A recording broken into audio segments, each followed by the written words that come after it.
નમસ્કાર. મારી સીધી વાત, સારી વાત અને સાચી વાતની ચર્ચાની શરૂઆત કરીએ. આમ તો આ ટૉપિકો અત્યારે પ્રારંભિક રીતે હું લઉં છું કે જે ટૉપિકો તમને અને મને સ્પર્શતા હોય છે. તો નવસારીથી જ વાત શરૂઆત કરીએ. નવસારી મહાનગરપાલિકા બની, વિકાસના સપના જોઈએ આપણે. ભાજપ સરકારને પંચાયતથી લઈને પાર્લામેન્ટ સુધી બેસાડી અને એના ભાગરૂપે પહેલાં નવસારી નગરપાલિકા અને વિજલપુર નગરપાલિકા, પછી નવસારી વિજલપુર નગરપાલિકા બની, નુડા બન્યું અને હવે નવસારી મહાનગરપાલિકા બની. તો આ નવસારીની જનતા, કારણ કે મને પત્રકાર તરીકે નવસારીની જનતાએ સ્વીકાર્યો છે, મને વક્તા તરીકે નવસારીની પ્રજાએ સ્વીકાર્યો છે, એટલે વાત હું નવસારીથી શરૂ કરું છું. અને શરૂઆત કરીએ વિકાસની વાતની. તો નવસારીની સારી વાત લઈ જઈએ પહેલાં. તો નવસારીનો વિકાસ મહાનગરપાલિકા બન્યા બાદ થઈ રહ્યો છે. વિકાસના અનેક કામોની ખાતમુહૂર્ત થયા, અનેક કામોનું લોકાર્પણ થયું. સારી બાબત છે. નવસારીની જનતાને રસ્તાઓ પહોળા થતાં દેખાઈ રહ્યા છે. ડ્રેનેજનું કામ થઈ રહ્યું છે, દેખાઈ રહ્યું છે. સાથે સાથે ફ્લાવર શો થયા, નવસારીના ઓડિટોરિયમ ખુલ્લા મુકાયા, બગીચાઓ બન્યા અને ઠેર ઠેર જ્યાં જુઓ ત્યાં અત્યારે કામગીરી ચાલતી રહી છે. અને એ કામગીરી નવસારીના વિકાસને લઈને કામગીરી થઈ રહી હોવાનું તમને ને મને પ્રતીત થાય છે. એટલે થાય કે ભાઈ ઓકે, ચાલો હવે થોડાક દિવસ તકલીફ વેઠી લઈએ, પણ પછી કંઈક સારું થવાનું છે અને એ ભાવ સાથે એક સારું કામ થઈ રહ્યું છે. મહાનગરપાલિકા બની એટલે જે કંઈક કામગીરી થઈ રહી છે એ કામગીરીને આપણે સારી બાબત ગણી શકીએ. અને હા, ચોક્કસ, કારણ કે કામ થઈ રહ્યા છે તો સ્વીકારવા પણ પડે. પણ એ વાત હોય રસ્તાની, એ વાત હોય ગટરની, એ વાત હોય નવસારીની ઓળખની અને એ વાત હોય આપણા ગર્વની, તો વિકાસના જે કામો થાય છે એ કામોને આપણે આવકારીએ, બિરદાવીએ. અને ચોક્કસ અત્યારે તો સત્તા પર કોઈ ચૂંટાયેલી પાંખ નથી, પરંતુ અધિકારીઓ છે. અને અધિકારીઓ આમ તો કહેવાય છે કે આઈએએસ અધિકારીઓ વહીવટદાર પોતે હોય છે, પણ એ રાજકીય નેતાઓને પૂછ્યા વગર પાણી નથી પીતા. અને એ તો નવસારી માટે ચોક્કસ એ જ વાત છે કે કંઈ પણ થાય તો રાજકીય નેતાઓ એનો જસ ખાટતા હોય છે, ઉદ્ઘાટનો થતા હોય છે. શહેરની વાત હોય તો શહેર ભાજપના પ્રમુખ સત્તા સ્થાને નથી, એટલે કે અત્યારે સત્તા પર નથી, વહીવટદાર છે, તેમ છતાંય ઉદ્ઘાટનના કાર્યક્રમોમાં ભાજપના પ્રમુખો બેસે છે, જિલ્લા ભાજપના પ્રમુખો બેસે છે, હોદ્દેદારો બેસે છે. સારું કામ છે, એટલે એ લોકો બેસે છે. આપણે એમને પોઝિટિવ રીતે આવકારીએ કે શહેરના અગ્રણી નાગરિકો એમાં જોડાય છે. તો આ થઈ મારી સારી વાત. સારી વાતના અનેક ટોપિકો પણ છે, પણ આપણે ધીમે ધીમે આગળ વધીશું, એટલે સીધો કોઈને હાર્ટ એટેક ના આપીએ. કારણ કે મને ખબર છે કે મારી વાક છટા અને મારી જે ટાર્ગેટ થવાના છે એ કોણ કોણ હોઈ શકે, અને એમાં હું પણ હોઈ શકું, તમે પણ હોઈ શકે, અને આપણે બધા જ હોઈ શકીએ.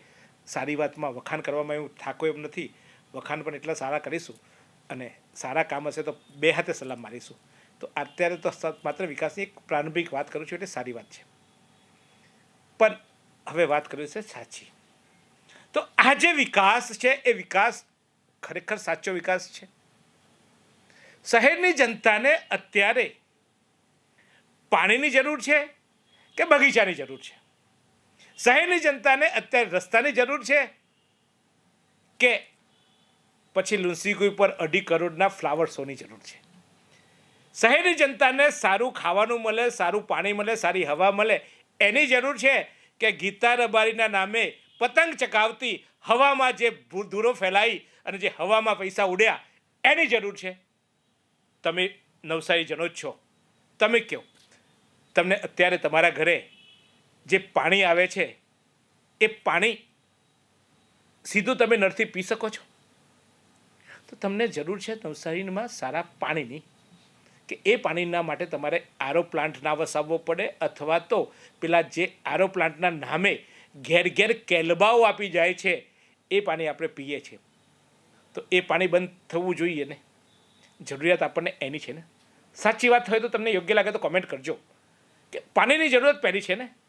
ફ્લાવર શોના નામે હજારો લીટર પાણી ત્યાં વેડફાયું, અથવા તો પતંગના નામે ત્યાં હવામાં લાખો રૂપિયા, કાઇટ ફેસ્ટિવલના નામે કરોડો રૂપિયા, કહીશ લાખો નહીં કહું, કરોડો રૂપિયા ઉડ્યા. એની જરૂર છે. જરૂરિયાત શાની છે એ નક્કી અધિકારીઓએ કરવું જોઈએ. અત્યારે અધિકારીઓ છે એટલે, અને એ અધિકારીઓને સલાહ આપનારા, ચાલો એમ માનીએ કે સત્તા પણ નથી એટલે કે કોઈ ચૂંટાયેલી પાક નથી, પણ નવસારીના ધારાસભ્ય, બબ્બે ધારાસભ્યો, એક બાજુ આરસી પટેલ અને બીજી તરફ રાકેશ દેસાઈ, એમને તો ખબર હોવી જોઈએ ને કે મારી નવસારીની જનતાને અત્યારે શાની જરૂર છે. પ્રારંભિક પાણી આપી શકો, પાણીની જ વાત કરું છું, બીજું તો બધું બહુ જરૂરિયાત છે આપણને. આપણને સારા રસ્તાની જરૂર છે, આપણને પાર્કિંગની જરૂર છે, પણ રસ્તાઓમાં તો આપણે સપના બતાવ્યા છે કે આગામી દિવસમાં સારા રસ્તા બનવાના છે. સારા રસ્તા બનવા માટે અત્યારે કામગીરી ચાલુ રહી છે, ટેન્ડર અપાઈ ગયા છે, અને વાત થાય છે કરોડોની, કે કરોડોના રસ્તા બન્યા, કરોડોના કામ કર્યા, કરોડોના વિકાસના કામ કર્યા. પણ સાચું કહેજો, તમને ને મને વિકાસ દેખાયો? આપણે મેમાં ભરતા થઈ ગયા, પાર્કિંગની જગ્યા નથી, હેલ્મેટ વગર ગાડી લઈને મેમાં ભરતા થઈ ગયા, કારણ કે આપણે રસ્તામાં એવી વ્યવસ્થા એ લોકો ઊભી નથી કરી. હવે તો સિગ્નલો આવવાના, પણ આ વિકાસની સાથે સાથે પાયાની જરૂરિયાત પહેલી આપવી જોઈએ, એ નથી અપાઈ. એ હું માનું છું, આ મારો અંગત મત છે. જો તમને લાગે કે તમને ઘરે પીવાના પાણી કરતાં ફ્લાવર શોમાં જે કરોડો લીટર પાણી છટાયું એની જરૂરિયાત હતી, તો ચોક્કસ તમને સલામ છે. મને નથી સાંભળી. આ મારી સાચી વાત છે. હવે સીધી વાત કરીએ કે મહાનગરપાલિકાના શાસકો એટલે કે અત્યારે કલેક્ટર છે, અને બીજી તરફ વહીવટદાર તરીકે દેવ ચૌધરી સાહેબ બેઠા છે. સાહેબ તો કહેવા પડશે ને આપણે પાછા. હા, સાહેબ ના કહીએ તો એમને માઠું લાગશે પાછું કે અમે તો આઈએએસ, અમને સાહેબ ના કીધા. તો એ સાહેબો, અત્યારે બે સાહેબો આખા નવસારી મહાનગરપાલિકાનો વહીવટ કરે છે. શું એમને ખબર છે કે નવસારી શું હતું? નવસારીની જનતાને શું જોઈએ છે? નવસારીની જનતાને અત્યારે તમારા ગ્લો ગાર્ડનની જરૂર નથી ભાઈ. નવસારીની જનતાને તમે પૂછવા ગયા છો કોઈ દિવસ? તમે ક્યારે મળવા માટેનો એક વોર્ડમાં જઈને, તમે આજે વહીવટદાર તરીકે કલેક્ટરશ્રી બેઠા છો આપ, તો આપે એક વોર્ડમાં જઈને પૂછ્યું કે અમે મહાનગરપાલિકા બની, અમારી પાસે આટલા કરોડો રૂપિયા છે, બોલો તમને શું જોઈએ છે, અને એ જોઈએ છે એમાં શરૂઆતમાં શું જોઈએ છે, પૂછ્યું તમે? સીધા બસ એક મિટિંગ કરી, એક તમે સંકલન સમિતિ બનાવી, અધિકારીઓ સાથે મિટિંગ કરી, અધિકારીઓ કે આમ જોઈએ છે તો આમ, અધિકારીઓ કે આમ જોઈએ છે, ઓકે મંજૂર કરો, પૈસા મંજૂર કરો, ટેન્ડર પાડ્યા અને આપી દીધા. પણ મારી શહેરની, મારી જનતાને શું જોઈએ છે પૂછો તો ખરા. તમારી પાસે સમય છે, તમારી પાસે ટીમ છે, તમે નથી જઈ શકતા તો દરેક વોર્ડમાં એક એવી કમિટી બનાવો, અથવા તો એક વોર્ડમાં જઈને ત્યાંની સમસ્યા પૂછો, ત્યાંના લોકોને પૂછો. અધિકારીઓ જે આવીને રિપોર્ટ આપે એ રિપોર્ટ પર તમે રસ્તાઓ બનાવી દો છો, પછી એ રસ્તાઓ ખોદાઈ જશે, એ રસ્તાઓમાં ગલી કેટલી સાંકડી છે, એ રસ્તાઓમાં શું છે શું નહીં, વાસ્તવિકતા તમે જાણતા નથી. લોકોને શું જરૂરિયાત છે એ તમે જાણતા નથી. બસ તમે વિકાસના નામે કામ કરી રહ્યા છો, પણ એ વિકાસ ખરેખર મારા શહેરની જનતાને, મારા ભાઈઓને, મારી બહેનોને પોસાય એવો વિકાસ છે? અમને જરૂર છે શું એ તો પૂછો. તો આ મારી સીધી વાત છે કે અમને પૂછીને અમારા કામ કરો ને ભાઈ. આજે એવું કહેવાય છે કે માગ્યા વગર મા પણ નહીં પીરસે. તમે એક સજેશન આપો છો એક પેપરમાં, એ સોશિયલ મીડિયામાં નોંધ કરો છો, પછી એ નોંધની અરજીઓ લોકોએ કરી હતી કે અમને આ જોઈએ છે.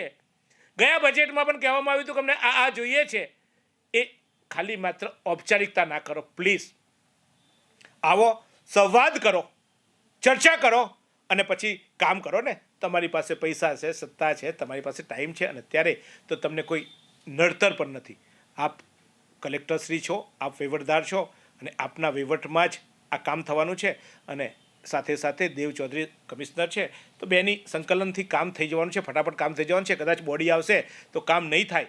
બોડી આવશે તો એક ટાટિયા ખેંચશે, એક એના વોર્ડમાં ખેંચશે, એક બીજા વોર્ડમાં ખેંચશે. અત્યારે તમે સર્વાંગી વિકાસ કરી શકો એમ છો, તો લોકોને પૂછો, લોકોને જાણો, અને લોકોને જે જરૂરિયાત છે એવા કામો કરો.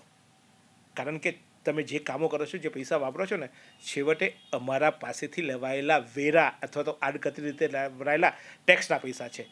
તો પ્લીઝ મારી સીધી વાત આ જ છે કે ચોક્કસ પૂછો, તમે કામ કરો છો એમને બે હાથે સલામ. વિકાસની વાતો કરો છો, સારી વાત છે, એને સલામ કરીએ છીએ, પણ સાચી વાત એ પણ છે કે એ વિકાસ પ્રજાલક્ષી નથી અને પ્રજાને અત્યારે પ્રાથમિક જે જરૂરિયાત છે. હા, અમારી માંગ ક્યારે સંતોષ આવવાની નથી, અમે માંગતા જ રહેવાના છીએ. અમને આજે તમે સામાન્ય 2G આપશો, તમે 5G માગીશું, 5G આપશો તો અમે એના કરતાંય વધુ માંગતા કરતા રહીશું. અમે માંગતા જ રહેવાના છીએ, પણ જરૂરિયાત છે એ તો આપો. આ અમારી સીધી વાત છે. હવે વાત આવી મારા દર્શકોની. મારી આ સારી વાત, સાચી વાત અને સીધી વાત જે કરું છું એ તમને તો ગમી કે ના ગમી? ના ગમી તો પણ બેફિકરાઈથી મને કહેજો, કારણ કે હું ધીમે ધીમે મારી પાંખો ખોલવા જઈ રહ્યો છું. તમે મને પાંખો ખોલવાનું કહેશો તો હું પાંખો ખોલીશ અને હું આકાશમાં ઉડીશ. જ્યારે વાતો લઈને આવીશ ત્યારે ચોક્કસ મારો શિકાર પણ થઈ શકે છે. તો અત્યારથી જ તમે મને પાંજરે ના પૂરતા, મને બોલવા દેજો, મને કહેવા દેજો. તમે જે નથી કહી શકતા તમારા દિલની વાત હું બોલવા માગું છું, પણ સાથે સાથે મને સાચવી પણ લેશો. તો કોમેન્ટ કરશો તો મળીએ ફરી એકવાર. સાચી વાત. હા, અત્યારે એવું નથી કે હું નિયમિત આપીશ, એટલે આજે ને આવતીકાલે આપશે ને, પણ નિયમિત મળતો રહીશ. ક્યારેક ક્યારેક તમારા દુઃખની વાતો, તમારા ખુશીની વાતો શેર કરતો રહીશ. તો ફરી એકવાર નવસારી લાઈવ અને ઝટપટીને સબસ્ક્રાઈબ કરજો અને આ જ રીતે સારી ને સાચી વાત કરતા રહીશું. ટોપિકો લખી દેજો. તમને પણ કોઈ ખૂચતી વાત હોય તો નીચે કોમેન્ટમાં અમને ટોપિક લખી દેજો અને મારો વોટ્સઅપ નંબર પર માત્ર મેસેજ કરજો. આપ મારા વોટ્સઅપ નંબર પણ અમે સ્ક્રીન પર આપી દીધો છે, 9825055116 પર. તો આપને જો કોઈ એવું લાગે કે આ વાત, આ મુદ્દે સાચી વાત કરવી જોઈએ, આ મુદ્દે સારી વાત કરવી જોઈએ, સારી વાત હોય તો પણ કહેજો અને સીધી વાત કરવાની હોય તો પણ કહેજો. 3 અલગ અલગ ટોપિકમાં પણ આપણે વાત કરીશું. તો મળતા રહીશું. 22 વર્ષથી દરરોજ લાખો જીવનોમાં આશા અને આરોગ્યનું પ્રકાશ આપતી Kejal life in multi speciality hospital. અદ્યતન સુવિધા સાથેની હોસ્પિટલ, અનુભવી ડોક્ટરો અને ટેકનોલોજી સહિત ઓપરેશન થિયેટર્સ, આઈસીયુ અને એનઆઈસીયુ વિભાગ, 24 કલાક ચાલતી ઇમરજન્સી સર્વિસીસ, મેડિકલ સ્ટોર અને લેબોરેટરીની સુવિધા પણ ઉપલબ્ધ છે. હોસ્પિટલ સેવાઓ જેમ કે ઓર્થોપેડિક વિભાગ, મગજ અને સ્પાઇન વિભાગ, યુરોલોજી અને હૃદય રોગ વિભાગ, જનરલ સર્જરી વિભાગ, ઈએનટી અને ગેસ્ટ્રોએન્ટરોલોજી વિભાગ, બાળ રોગ વિભાગ, ફિઝિયોથેરાપી સુવિધા, ડેન્ટલ, મનોચિકિત્સા વિભાગ, સ્કિન એસ્થેટિક અને પ્લાસ્ટિક સર્જરી વિભાગ અને 800થી વધુ ડાયાલિસિસ કરતું નવસારીનું એકમાત્ર ડાયાલિસિસ સેન્ટર. પરિવાર દીઠ 10 લાખ સુધીની પ્રધાનમંત્રી જન આરોગ્ય આયુષ્માન યોજના કાર્ડની સુવિધા અને વાહન અકસ્માતના સમયે 50,000 સુધીની વાહન અકસ્માત સહાય યોજના અને કેશલેસ સુવિધા પણ ઉપલબ્ધ છે. Kejal life in multi speciality hospital. તમારું સ્વાસ્થ્ય, અમારું ધ્યેય.